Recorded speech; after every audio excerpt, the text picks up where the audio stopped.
पुराणों में एक कथा आई है, सुना देते हैं। रावण जो था ना, रावण के रथ में गधा जोते जाते थे।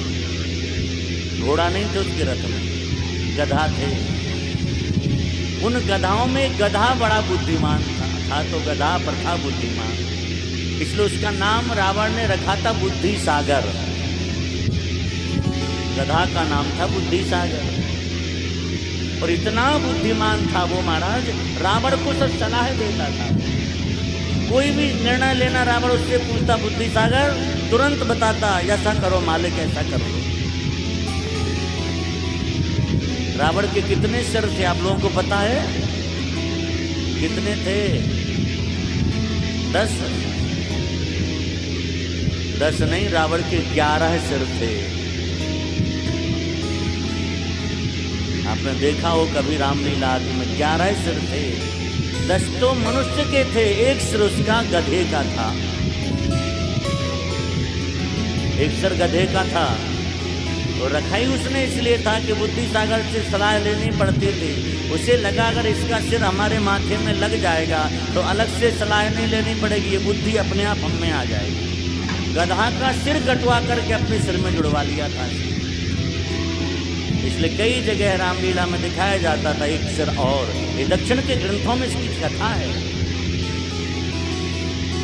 तो हम कह ये रहे थे, रावण के गधे का नाम था बुद्धि सागर।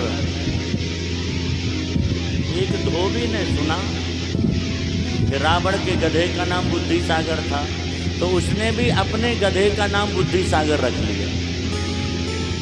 अब उसका तो गधा गधा ही था वो, पर नाम रख लिया। संयोग से थोड़े दिन बाद वो गधा मर गया। जब मरा तो स्वाभाविक है, परिवार में कोई जब दिगंबर होता तो लोग अपने सिर मुड़ाते, मुंडन करवाते हैं। तो उसका गधा मरा तो उसने सोचा अच्छा था, बहुत दिन सेवा की तो सिर मुंडन करा ले, तो सिर मुंडन करवा लिया उसने।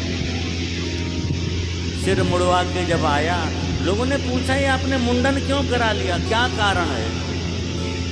हम लोग सोचते कोई घटना तो नहीं घटी, क्यों मुंडन कराया? तो उसने ये नहीं कहा कि गधा मर गया, बोला बुद्धि सागर मर गए। अच्छा, परिवार के लोगों को लगा नाम से तो ऐसे ही लगता कोई बड़ा बूढ़ा आदमी था, अच्छा इसने सिर मुड़वाया तो हम लोग भी मुड़वा ले। सब ने सिर का मुंडन करवाया, पूरे परिवार के लोग मुड़ाए। अब लोगों ने उनसे पूछा आप लोग ये मुंडन क्यों करा लिए, क्या कारण है? तो आप जितने मुंह उतनी बातें। वो लोग थोड़े और अच्छे से बोले, बुद्धि सागर जी पधार गए, चले गए। गांव के लोगों को लगा नाम इतना अच्छा है, जरूर कोई ना कोई अच्छा व्यक्ति रहा हो। तो 2-4 गांव के लोगों ने सिर मुड़ाना शुरू कर दिया। जब कई लोग गांव की सिर मुंडन कराए तो गांव के जो मुखिया जी थे उन्होंने देखा आधे गांव के लोग मुड़ मुड़ाए घूम रहे। पूछा क्या हुआ? तो लोगों ने और विशेषता लगा के कहा श्री बुद्धि सागर जी चले गए। उन्हें लगा लगता कोई महात्मा थे, संत थे, चलो उनके लिए हम भी सिर मुड़ा। मुखिया जी ने सिर मुड़ा दिया। पहुँचते पहुँचते बात राजा के मंत्री तक पहुँच गई।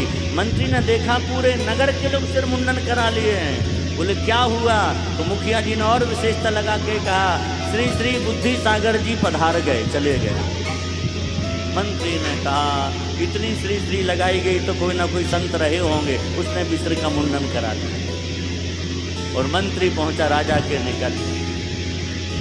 राजा ने देखा राज में सब मुंडन कराए घूम रहे हैं। मंत्री से कहा ये मुंडन क्यों कराया? अब मंत्री अपनी भाषा में बोला, उसने भी कह दिया श्री श्री 108 श्री बुद्धि सागर जी महाराज पधार गए। राजा को लगा जरूर राज्य के कोई श्रेष्ठ संत रहे होंगे, और हम भी संतों में तो श्रद्धा रखते ही हैं, जाओ नाई को बुलाओ, हम भी मुंडन कराएंगे। राजा भी मुंडन कराने को तैयार हुआ। महारानियों ने पूछा कहाँ जा रहे? कहा एक महात्मा बुद्धि सागर जी पधार गए, मुंडन कराएंगे। रानियों ने कहा जरा बता तो करो बुद्धि सागर थे कौन, कहाँ रहते थे वो? मंत्री को बुलाया, ये कौन थे बुद्धि सागर जी महाराज? बोले हमको नहीं पता, मुखिया जी बताए। मुखिया जी को बुलाया, बोले हमें नहीं पता, ये गांव के लोग बताए। धीरे धीरे करके बात अंतिम व्यक्ति उस धोबी तक पहुंची। बोले कौन था बुद्धि सागर? बोले कोई नहीं, हमारे गधे का नाम था बुद्धि सागर। तो कई बार नाम तो बहुत अच्छा होता है, इसलिए केवल नाम पर भी नहीं जाना चाहिए, काम भी देखना चाहिए करता क्या है।